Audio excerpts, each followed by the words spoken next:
নমস্কার বন্ধুরা, আমার চ্যানেলে তোমাদের সবাইকে স্বাগত জানাই। আজকে আমি আরেকটা নিরামিষ রেসিপি নিয়ে তোমাদের সামনে চলে এসেছি। আজকে আমি তোমাদের দুধ শুক্তো বানিয়ে দেখাবো, একদম অনুষ্ঠান বাড়ির স্টাইলে দেখাবো। মানে টেস্টটা কিন্তু এর অসাধারণ, তোমরা বাড়িতে অনায়াসে এটা বানিয়ে নিতে পারো। তো এটা বানানোর জন্য কিন্তু কয়েকটা সবজি খুবই দরকারি। যেমন নাকি দেখো, আমি সবজিগুলো দেখিয়ে দেবো তোমাদের কি কি সবজি এখানে আমি ব্যবহার করব।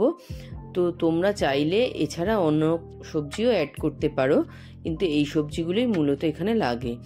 তো প্রথমে হচ্ছে এখানে দেখো আমি করলা নিয়ে নিয়েছি, আর প্রথমে আমি বেগুন কেটে নিলাম। তারপরে এখন করলাগুলোকে এরকম লম্বা লম্বা করে কেটে নেব। আর এখানে একটা প্রয়োজনীয় টিপস তোমাদের দিয়ে দিই, প্রত্যেকটা সবজি কিন্তু একরকম সাইজের কাটার চেষ্টা করতে হবে। ছোট বড় হলে কিন্তু এখানে সেদ্ধ হতে একটু প্রবলেম হয়ে যাবে।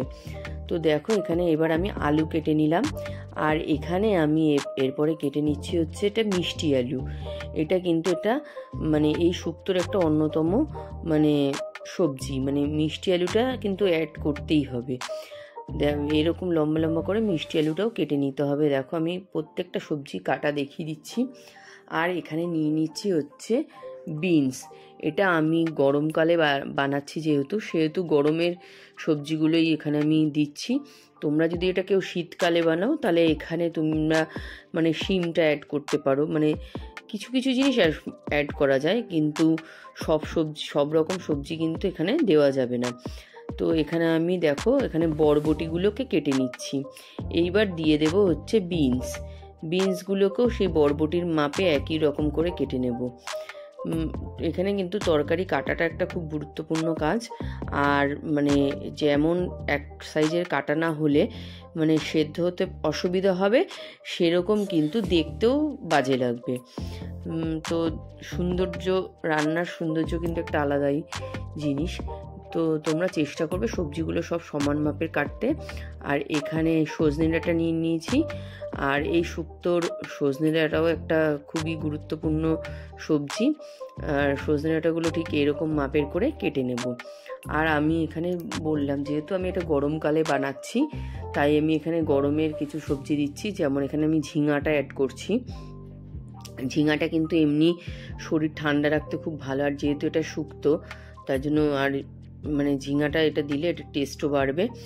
আর এখানে দিয়ে দিচ্ছি এবারে কাঁচকলাটাও দেখো এরকম বড় বড় পিস করে কেটে নেব। সব সবজিগুলো আমি সুবিধার জন্যই আগে থাকতে ছুলে রেখেছি, যাতে তোমাদের দেখাতে সুবিধা হয়, নালে অনেক টাইম লেগে যাবে। দেখো সবজিগুলো এরমভাবে কেটে নিয়েছি।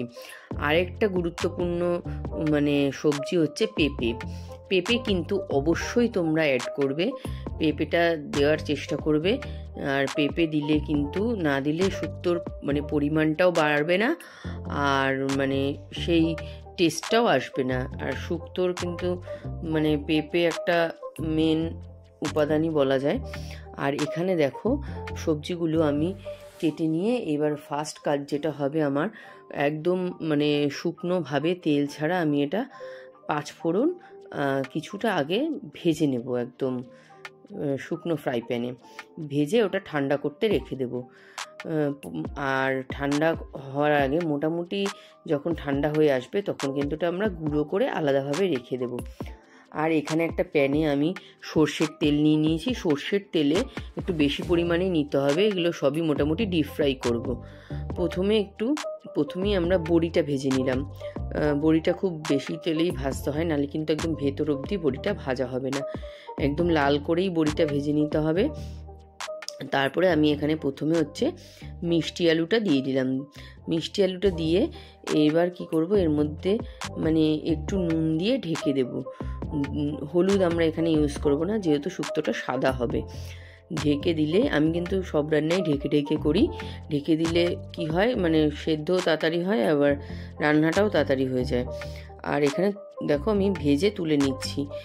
ভাজাটা এমন ভাজতে হবে যাতে লাল না হয়ে যায় সবজিগুলো, অথচ সেদ্ধ হয়ে যাবে, সেদিকে খেয়াল রাখতে হবে। লাল হয়ে গেলে কিন্তু শুক্তোর কালারটা নষ্ট হয়ে যাবে, সেই সাদা ভাবটা থাকবে না। এবার কাঁচকলাগুলোকে আমরা ভেজে নিচ্ছি। দেখো সব সবজিগুলোই প্রথমে আমি ছেড়ে তার মধ্যে মানে একটু হালকা অল্প পরিমাণে নুনটা দেব, দিয়ে নেড়ে চেড়ে ঢেকে দেব। আর না হলে কিন্তু নুন ঢুকবে না কোনো সবজির মধ্যেই। আর এবার আমি বরবটিগুলোকে আর মানে বরবটি আর বিনস একসঙ্গেই ভেজে নিচ্ছি, যেহেতু দুটো একই রকমের সবজি, একই টাইম লাগবে, দুটো সবজিকে আমি একসঙ্গেই ভেজে নিচ্ছি। তাতে আমার কি হবে, সময়টা একটু বেঁচে যাবে। এবার দেখো, এই দেখো ভাজা হয়ে গেছে। আর এটা কিন্তু সবুজ রাখারই চেষ্টা করবো, মানে প্রত্যেকটা সবজি এমন ভাজতে হবে যাতে লাল না হয়ে যায়, তাতে কালারটা ঠিক থাকবে। আর এখানে আমি আলু আর পেঁপেটাকে একসঙ্গে ভেজে নেব। চেষ্টা করব যে সবজিগুলো মানে একসঙ্গে ভাজা যায় সেগুলো যদি আমি মানে একসঙ্গে ভেজে নিই, তাহলে আমার কাজটা খুব তাড়াতাড়ি এগিয়ে যাবে। আর যেহেতু এই শুক্তোটা রান্না করতে কিন্তু একটু সময় লাগে, তো একটু ধৈর্যও লাগে। এবার নুন দিয়ে এটাও ঢেকে দিলাম। সবই দেখো ভেজে এবার কি হবে, এটা যদি আমি তেলে ভেজে নিচ্ছি, যেহেতু মানে অবশ্যই এটাতে তেল বেশি লাগছে, কিন্তু কি এর মানে একটু টেস্টি খেতে গেলে তেল বেশি লাগবেই। আর এখানে আমি করলাগুলোও এরকম ছাকা তেলে একদম ভেজে নেব, কিন্তু খেয়াল রাখবো যাতে সবুজ ভাবটা চলে না যায়। হ্যাঁ, আর যেটা বলছিলাম, তেলটা অবশ্যই বেশি দিতে হবে, নালে কিন্তু কি হবে, ভাজতে গেলে ওটা যদি কড়াই বা ফ্রাই প্যান যাতেই ভাজো না কেন, যদি ওটা লেগে যায় তখন কিন্তু একটু লাল ভাবটা চলে আসবে। তো উচ্ছেটা একটু আমার বেশি ভাজা হয়ে গেছে, তোমরা আরেকটু কম ভাজার চেষ্টা করবে। হ্যাঁ, আর এখানে হচ্ছে এবার সবার শেষে কিন্তু আমি বেগুনটা ভাজবো, কারণ বেগুনটা দিলে কিন্তু বেগুন কিন্তু তেলটা পুরো টেনে নেবে। হ্যাঁ, এবং তেলটা যখন কমিয়ে আসবে তখনই বেগুনটা ভাজবো। আমিও এখানেও নুন দিয়ে আবার ঢেকে দিলাম। দেখো বেগুনগুলো মোটামুটি এরম ভাজা হবে, এর থেকে বেশি ভাজা হবে না, তাহলে কি হবে, মানে লাল ভাবটা চলে আসবে। দেখো বেগুনগুলো সিদ্ধ হয়ে গেছে, আর বেগুন কিন্তু একটু নাড়লে চাড়লেই মোটামুটি সেদ্ধ হয়ে যায়। এবার বেগুনগুলোকেও আমরা তুলে নিচ্ছি। তুলে নিয়ে এবার আমি একটা বড় পাত্রে মানে রান্নাটা করব। এবার সব সবজিগুলো আমি ভেজে এক জায়গায় রেখে নিয়েছি। এবার ওই তেলটাই এখানে নিয়েছি, নিয়ে এবার তার মধ্যে আমি 5 ফোড়ন দিয়ে নিলাম।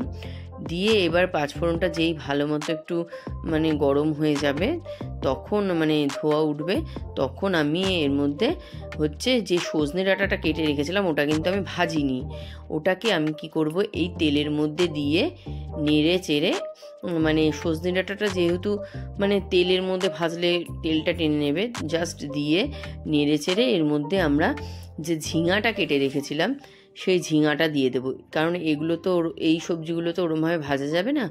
তো দিয়ে নেড়ে চেড়ে, আর ঝিঙার যে জলটা বেরোবে নুনটা দিলে, সেই জলেই কিন্তু সজনে ডাঁটাটা সেদ্ধ হয়ে যাবে। দেখো আমরা নেড়ে চেড়ে মিশিয়ে নিলাম। এবার এর মধ্যে নুন দিয়ে আমরা ঢেকে দিচ্ছি।